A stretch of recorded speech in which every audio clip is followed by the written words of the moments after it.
The red sun of Kepler 442b was setting behind the Crystal Mountains when Commander Taemin stepped off the transport ship. The wind blew dust across the landing pad, and he could hear the sounds of war preparations echoing from the military base ahead. Soldiers from 12 different alien species were getting ready for battle, and their weapons glowed with strange lights in the growing darkness. Taemin walked slowly toward the main building, carrying a simple black case in his right hand. His uniform was plain gray, nothing like the shining armor worn by the other species. Behind him, Lieutenant Hyunwoo followed with 2 larger cases and a communication device. The Galactic Defense Coalition base was huge. Tall towers reached up into the sky, covered with energy shields that sparkled like soap bubbles. Flying vehicles moved between the buildings, carrying supplies and weapons. Everything looked advanced and powerful, but Taemin knew looks could be wrong. Inside the main command center, representatives from the coalition species stood around a large holographic map. The map showed the planet's surface with red dots marking enemy positions. There were thousands of red dots, and they were moving closer to the base. Captain Vextar of the Zentaurians was the first to notice Taemin. The Zentaurian was 8 feet tall with silver skin that reflected light like a mirror.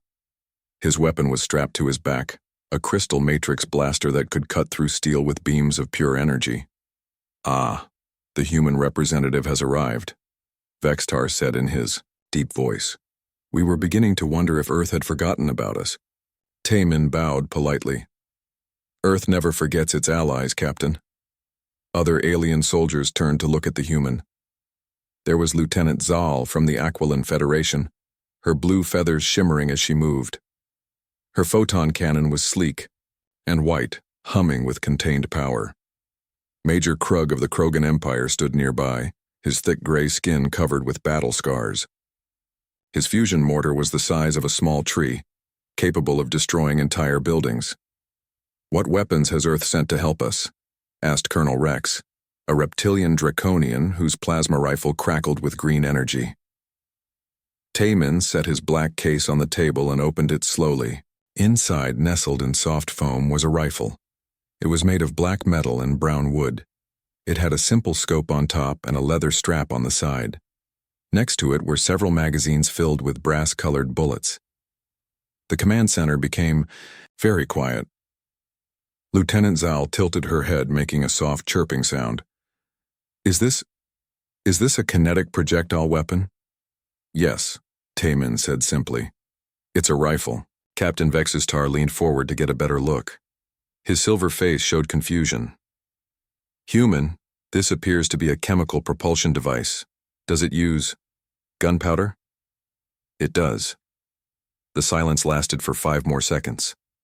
Then Major Krug began to laugh. It was a deep rumbling sound that made the floor vibrate. Soon other aliens joined in. The Draconians hissed with amusement. The Aquilans chirped and whistled. Even the usually serious Zentaurians made clicking sounds that passed for laughter in their culture. "This is a joke, yes?" said Lieutenant Zal, her blue feathers ruffling with mirth. "Where are your real weapons? Your plasma cannons? Your energy? Rifles?" Taemin closed the case calmly. "This is my weapon." So Young, the human communications officer who had been stationed at the base for 3 months, walked over to Taemin. Her face was red with embarrassment. She spoke quietly in Korean, so the translator devices would not pick up her words. "Sir, maybe we should explain about the orbital support? They think Earth is not taking this seriously." Taemin replied in the same language. "Let them think what they want, So Young. Sometimes the old ways work best." Captain Vextar was still examining the rifle case with fascination. "Forgive my curiosity, Commander, but how old is this weapon design?" "The basic design is about 800 years old," Taemin answered. This caused another wave of laughter. A tall, thin alien with 4 arms, a member of the Helix Confederation, pointed at the case with 2 of his hands. 800 years. "My people were using energy weapons 3,000 years ago. My crystal blaster," said Captain Vextar proudly, "can fire 100 energy bolts per minute. Each bolt has the power to melt through 6 inches of reinforced steel. It is powered by a quantum battery that lasts for 48 hours of continuous combat." Lieutenant Zal nodded agreement. My photon cannon can destroy aircraft from 50 miles away. It never runs out of ammunition because it converts matter directly into energy. Major Krug stepped forward, his massive fusion mortar gleaming. This weapon can level city blocks. One shot can destroy an entire enemy position. It is powered by controlled nuclear fusion. The aliens continued to describe their weapons, each one more advanced than the last. They talked about quantum computers that calculated the perfect shot, energy fields that could bend around corners, and smart ammunition that could follow targets for miles. Taemin listened politely to all of this. Lieutenant Hyunwoo stood beside him, saying nothing. The young officer had learned to trust his commander's judgment during their 2 years serving together. These are all very impressive weapons, Taemin said when the aliens finished talking. I'm sure they will serve you well in the coming battle. But what about you? Asked Colonel Rex. How will you fight the Vorthax with such a primitive weapon? They have bioarmor that adapts to different attacks. They have shield generators and healing systems. This is not a battle for ancient technology. Taemin picked up his rifle case and started walking toward the exit. Colonel, my grandfather used to tell me something. He said that the best weapon is not always the newest weapon. Sometimes it's the one that works when everything else fails. The aliens watched him leave, still chuckling among themselves. They returned to their battle preparations, checking their energy levels and calibrating their targeting systems. None of them noticed Lieutenant Hyunwoo quietly setting up a special communication array in the corner of the room. Outside, the dope first enemy scouts appeared on the horizon. The battle would begin soon, and everyone was confident in their advanced technology. Everyone except the quiet human with the old rifle. The attack came with the dawn. Commander Taemin stood on the outer wall of the base, watching the horizon through his rifle scope. The red sun was just rising over the Crystal Mountains when he saw them. Dark shapes moving across the plains like a black tide. The Vorthax were coming. Contact. Enemy forces approaching from the east, shouted So Young into her communication device. Her voice echoed through the base speakers in 12 different languages. The Vorthak army was a terrible sight. Their biomechanical war machines crawled across the ground like giant insects. Each one was the size of a building, with thick armor that seemed to pulse and breathe.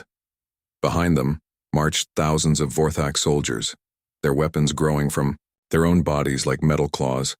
Above them, the sky turned dark with flying creatures. They were not ships but living things, huge bat-like animals with weapons grafted onto their backs. Their wings blocked out the morning sun as they swooped toward the base. All positions prepare to engage, Captain Vextar's voice boomed across the command channel. The Zentorian had taken position on the north tower, his crystal matrix blaster ready. Show these creatures the power of civilized technology. The battle began with a spectacular light show. Lieutenant Zal fired first. Her photon cannon sent a beam of pure white light across the plains. It struck the leading Vorthak war machine and cut clean through its armor. The creature collapsed, its biomechanical parts sparking and smoking. Direct hit, she chirped excitedly. Their armor cannot stop photon energy. Major Krug's fusion mortar spoke next. The weapon made a deep thum sound that shook the entire base. A miniature sun appeared where the shot landed, vaporizing 3 Vorthak machines at once. The explosion lit up the dawn sky like a second sunrise. Excellent, rumbled Krug. Nuclear fusion is superior to biological technology. Captain Vextar's crystal blaster joined the fight. Beams of blue energy lanced out from his position, each shot precisely aimed. The crystal weapon never missed, cutting through Vorthak flyers like they were made of paper. Pieces of destroyed creatures rained down on the battlefield. For the first hour, everything went perfectly. The Coalition's advanced weapons tore through the Vorthak forces with devastating effect. Energy beams crisscrossed the sky. Plasma bolts exploded against bioarmor. The aliens whooped and cheered as their technology proved superior. Colonel, Rex laughed as his plasma rifle destroyed another wave of attackers. See how easily we defeat them. Our weapons are too advanced for these primitive biologicals. But Taemin noticed something the others did not. He watched through his scope. As the Vorthak bioarmor began to change, Where energy beams had cut through easily before, now they left only shallow burns. The creature's living armor was adapting, learning from each attack. So Young, he called to the communications officer. Tell the others to watch their targets. The armor is changing. So Young relayed the message, but the alien soldiers were too excited to listen carefully. They were winning, and their confidence grew with each successful shot. By the second hour, problems began to appear. Lieutenant Zal's photon cannon started making strange humming sounds. My weapon is overheating, she reported with worry in her voice. The cooling systems cannot handle sustained fire. Captain Vextar's crystal blaster began to show cracks. The blue energy beams became weaker and less accurate. Crystal Matrix is experiencing thermal stress, he announced. Efficiency dropping to 60%. Major Krug's fusion mortar was having the worst problems. The massive weapon needed 5 minutes between shots to cool down and recharge. Nuclear containment field is unstable, he growled. Cannot maintain rapid fire. And still the Vorthax kept coming. Worse, their bioarmor was now completely resistant to energy attacks. Photon beams bounced off harmlessly. Plasma bolts splashed against the living armor like water against rock. Even the fusion mortar's explosions only stunned the creatures instead of destroying them. This is impossible, shouted Colonel Rex as his plasma rifle overloaded and shut down. They have adapted to our weapons. The alien soldiers began to panic. Their advanced technology was failing them when they needed it most. Cooling systems overheated. Power cells drained faster than expected. Quantum computers crashed from calculating too many targeting solutions. But through all of this chaos, one sound remained constant. Crack, crack, crack. Taemin's rifle fired steadily from his position on the wall. Each shot found its target. Each bullet punched through Vorthak bioarmor like it was made of thin metal. His weapon never overheated. It never needed to recharge. It just kept working. How is this possible? Lieutenant Zal stared at the human in amazement. Her photon cannon was completely dead. Its cooling system melted from overuse. Your primitive weapon still functions. Taemin ejected an empty magazine and loaded a fresh one. The motion was smooth and practiced. Simple mechanics, Lieutenant. Gunpowder burns the same way every time. Steel and lead don't adapt or evolve. They just work. Crack. Another Vorthak flyer fell from the sky. But how does it penetrate their armor? Asked Captain Vextar. His crystal blaster was now completely cracked and useless. They have adapted to resist all energy forms. They adapted to energy, Taemin replied, taking aim at another target. This is just metal moving very fast. No energy to adapt to. Just basic physics. Crack. A Vorthak ground unit stumbled as the bullet found a weak spot in its armor. By midday, the situation was desperate. The outer perimeter had fallen. Half the coalition weapons were broken or overheated. The aliens huddled behind their energy shields, watching in horror as the Vorthax approached the main base. Only Taemin continued fighting effectively. His simple rifle spoke again and again, each shot dropping an enemy. But one weapon could not stop an entire army. We need reinforcements, So Young said urgently, speaking into her communication device. All our advanced weapons have failed. Lieutenant Hyun-woo, who had been quiet all morning, suddenly activated his special communication array. He spoke into a different device using codes that So Young did not recognize. Command, this is Firebase Delta, Hyun-woo said calmly. Requesting immediate air support. Authorization code. Thunder 77. High above the planet, something began to move through the clouds. The real battle was about to begin. The ground began to shake. At first, the alien soldiers thought it was another Vorthak attack. The creatures had been pounding the base with biomechanical artillery for hours. But this vibration was different. It came from above, growing stronger and louder with each passing second. What is that sound? Lieutenant Zayal looked up at the sky, her blue feathers trembling with fear. Her photon cannon lay broken beside her, its cooling system completely destroyed. Captain Vexistar held his cracked crystal blaster like a club.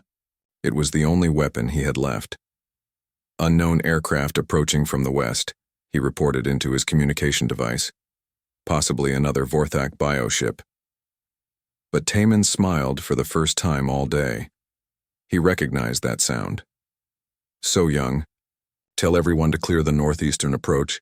Friendly aircraft incoming. Are you sure, sir? So, Young asked. The communication officer was crouched behind a broken wall, trying to stay safe from Vorthak weapons fire. Very sure, Taemin replied.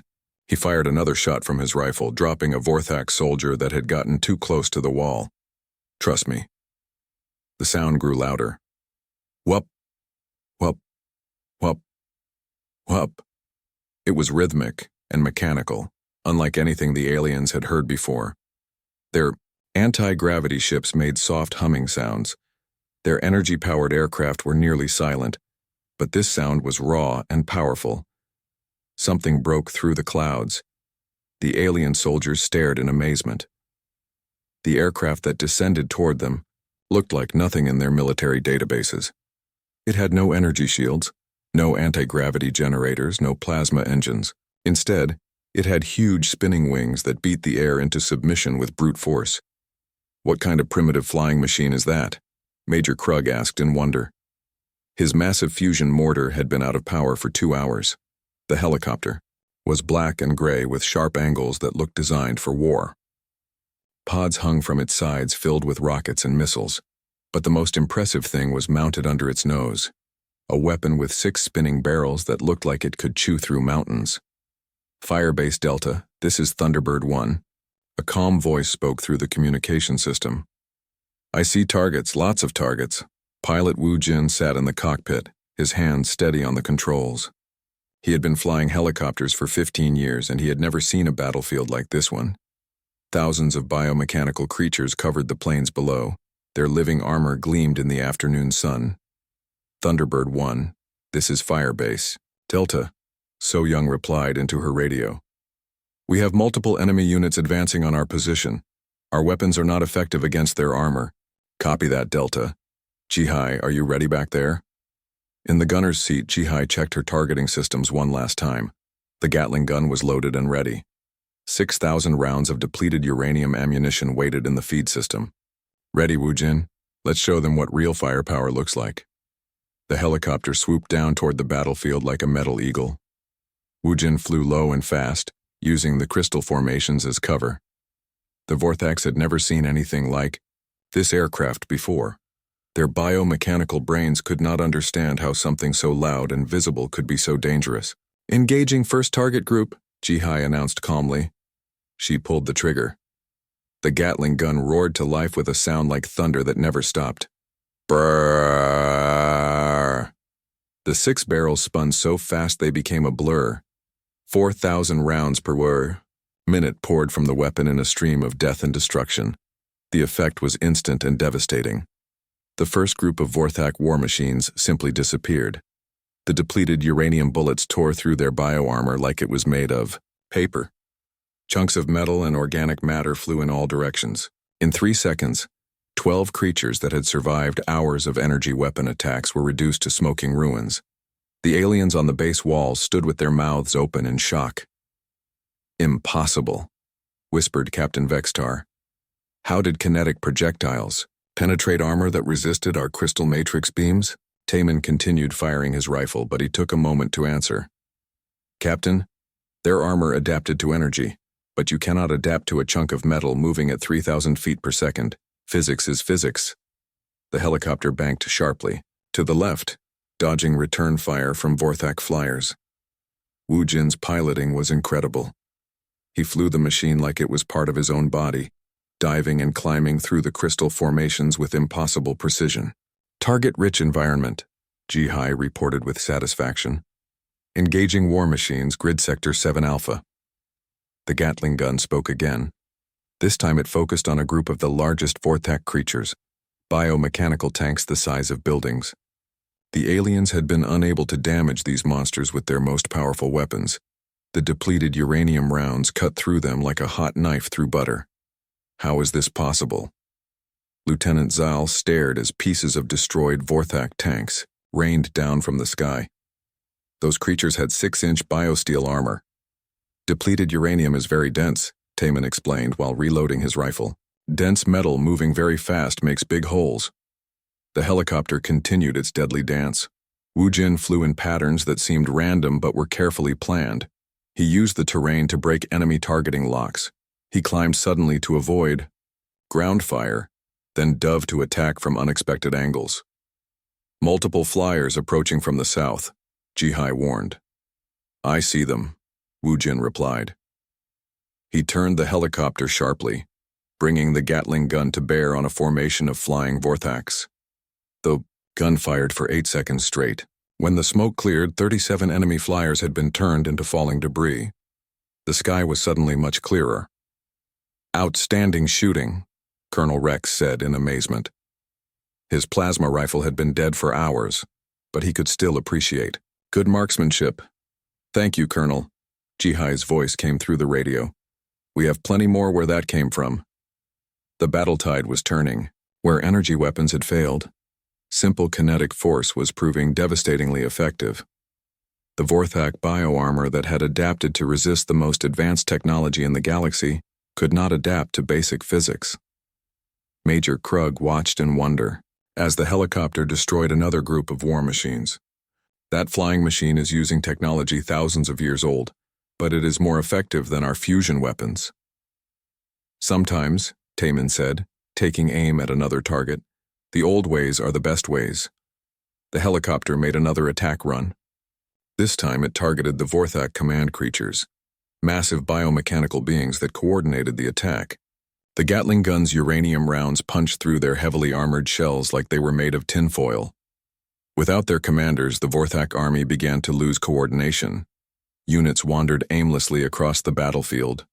Communication between different groups broke down. The organized assault became a confused mob. They are retreating, shouted Lieutenant Zal, pointing at the distant enemy forces. Indeed, the surviving Vorthaks were pulling back toward the mountains. Their biomechanical brains had finally calculated that this battle could not be won. The humans' primitive weapons were too effective against their adaptive armor. The helicopter circled the base one more time, its pilot checking for remaining threats. Firebase Delta, this is Thunderbird 1. Wu Jin's voice came through the radio. I count 0 active targets in the immediate area. Looks like we sent them packing. The alien soldiers cheered. For the first time in hours, they felt safe. But the day was not over yet.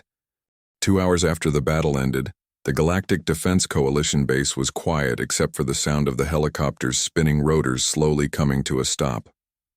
Pilot Wu Jin shut down the engines and climbed out of the cockpit, his flight helmet under his arm.